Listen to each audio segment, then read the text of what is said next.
अब अपन देखते हैं बच्चों समकोणिक अतिपरवलय।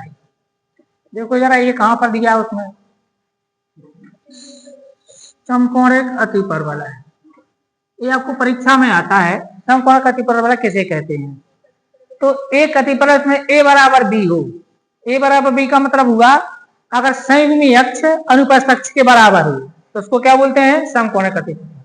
माने वह अतिपरवलय, वह अतिपरवलय जिसकी संयुग्मी अक्ष, जिसकी अनुप्रस्थ अक्ष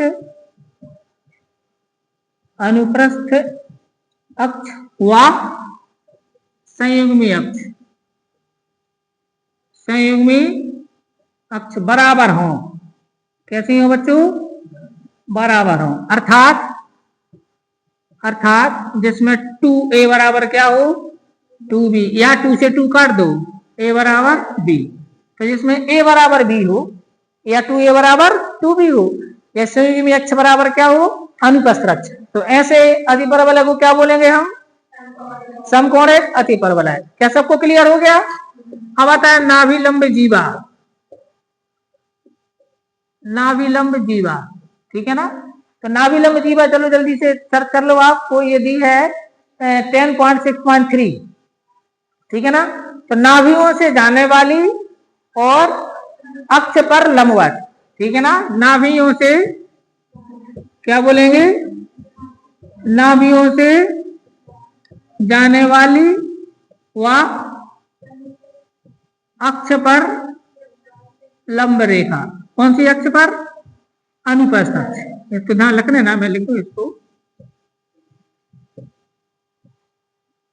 अनुप्रस्थ अक्ष, ठीक है ना, पर लंब रेखा, ये कहलाती है क्या, नाभिलंब जीवा। और नाभिलंब जीवा की लंबाई होती है बच्चों 2b²/a।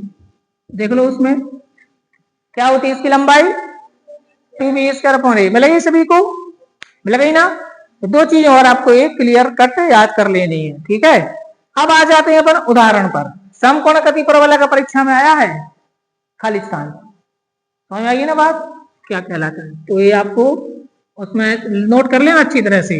अब आते हैं उदाहरण नंबर 14 पर। देखो 14 से चालू है ना एग्जाम्पल, उदाहरण नंबर 14, यहां से सवाल शुरू हो जाएंगे और इसको कराने के बाद सब कर लोगे आप। क्या लिखा है, नहीं कर लोगे। निम्न अतिपरवलयों की क्या क्या चाहिए, कि नाभियां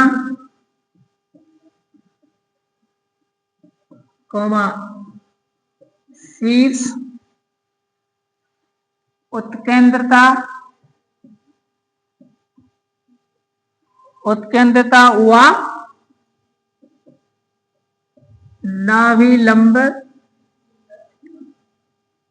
जीवा की लंबाई ज्ञात करो।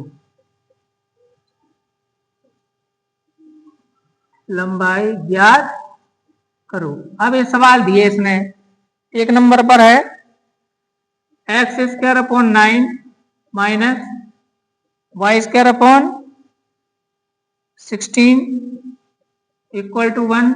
सेकंड क्या है, y² minus 16 a² equal to 16, x² लिखना चाहिए, ठीक है। ये आपको दो सवाल दिए हैं। अब दो में आपको सब कुछ पता करना है, तो ये पता हो गया तो सारा कुछ आ गया, वो तो नहीं हो जाएगा। तो चलो सॉल्व कर लेते हैं अपना। क्या जा रहा है, जा रहा है, पहले पहला वाला कर लेते हैं। x²/9 plus minus y²/16 equal to 1। यहाँ प्लस कर देंगे तो क्या हो जाएगा, मान लो यहाँ मैं प्लस लगा दूं तो क्या होगा, दीर्घवृत्त बन जाएगा। ध्यान रख लेना, थोड़ी सी गलती हुई तो समझ लो 0 नंबर आएगा। अब इसकी तुलना किससे करना है बताओ, हाँ, इसकी तुलना मानक समीकरण कौन सा होता है? X square upon a square minus y square upon b square equal to 1 से करने पर। बस इससे तुलना कर दो, इससे तुलना करो, क्या निकलेगा हमारे पास? ए स्क्वायर की वैल्यू आएगी 9, इंप्लाइज दैट ए की वैल्यू अंडर रूट 9 यानी कि कितनी आएगी? 3। बी स्क्वायर की वैल्यू 16, इंप्लाइज दैट बी की वैल्यू अंडर रूट 16 यानी कि 4। प्लस में इसलिए नहीं लगा रहा क्योंकि दूरी को शो कर रहा है अभी, है ना, रिप्रेजेंट कर रहा है, लेकिन निर्देशांक लिखेंगे तो वहां लगा देंगे, है ना। अब हमें क्या क्या चाहिए? सबसे पहले नाभियां, तो नाभियों के लिए सी चाहिए। तो पहले यहां देखें, चूंकि सी स्क्वायर इक्वल टू क्या होता है? A square plus B square. 3 number में लिख दिया था, वही सूत्र लिखा था ना। तो यहां से सी स्क्वायर की वैल्यू निकालो, तो C square equal to A square मतलब 9, बी स्क्वायर मतलब 16, तो C square equal to 25, C equal to plus minus 5 लिख दें, तो नाभियां क्या हो जाएंगी? इसलिए नाभियां हो जाएंगी हमारे पास plus minus C0 equal to plus minus 50, तो नाभियां निकल आएंगी। क्लियर? अब क्या चाहिए? शीर्ष। तो शीर्ष क्या होते हैं बताओ मुझे? प्लस माइनस A0, तो प्लस माइनस 30, ये क्या होगा इसके? शीर्ष। अब क्या चाहिए? उत्तर केंद्रता। ई बराबर होता है C बटा ए। सी कितना है? 5, ए कितना है? 3, तो 5 बटे 3। अब नाभिलंब जीवा की, नाभिलंब जीवा 2b स्क्वायर अपॉन ए, 2 इंटू 16 अपॉन 3। बी स्क्वायर की वैल्यू कितनी है? 16 है, तो 16 दूनी 32 बटे 3। लो आंसर आ गया, आंसर आ गया, सब आंसर होगा। देखो क्लियर है ना? कितना सरल सवाल है। अगर सूत्र याद है तो सबसे सरल अध्याय, क्योंकि आपको बिल्कुल फटाफट नंबर दिलाएगा और कुछ करना नहीं उसमें। ठीक है, नोट कर लो। अब इसका सेकंड देख लेते हैं। सेकंड वाला, सेकंड में क्या लिखा है? Y square minus 16 x square equal to 16। सबसे पहले 16 से भाग देने पर, क्यों दे रहे हैं हम भाग? क्योंकि इसको मुझे मानक समीकरण के रूप में लाना है। ठीक है ना? तो आ जाएगा वाई वर्ग बटे 16, 16 एक्स वर्ग बटे 16 बराबर 16 बटे 16। ये कैंसिल, ये भी कैंसिल, तो आंसर क्या आया? Y square upon 16 minus x square upon 1 equal to 1। Clear होगी ना बात? अब इसकी तुलना किससे करना है बताओ मुझे? यहां पर लिखना है इसकी तुलना, इसकी तुलना मानक समीकरण वाई स्क्वायर अपॉन, अब अगर सुनो यहां पर तुम ए स्क्वायर लिख रहा है मान लो, ध्यान देना, तो पर सूत्र इसी तरफ वाले लगेंगे, लेकिन संकेत जैसे एक्स की वाई एक्स पर है तो जो अपन ने 0 भी लिखा था ना वो 0 ए लिखा जाएगा, तो सूत्र इसी तरफ के लग जाएंगे। उस तरफ कोई सूत्र लगाना है तो इसको कैसा लिखना पड़ेगा? Y square upon b square minus x square upon a square equal to 1 ऐसा लिखना पड़ेगा। ऐसा लिखोगे तो कौन से सूत्र लगेंगे? इस तरफ वाले थे। बात समझ आ गई? तो क्या करना आपको? ए स्क्वायर वाला लगाए कि ए वाला? ऐसे लगा दे तो ये वाले सूत्र लगेंगे। ठीक है, तो चलो कर दो।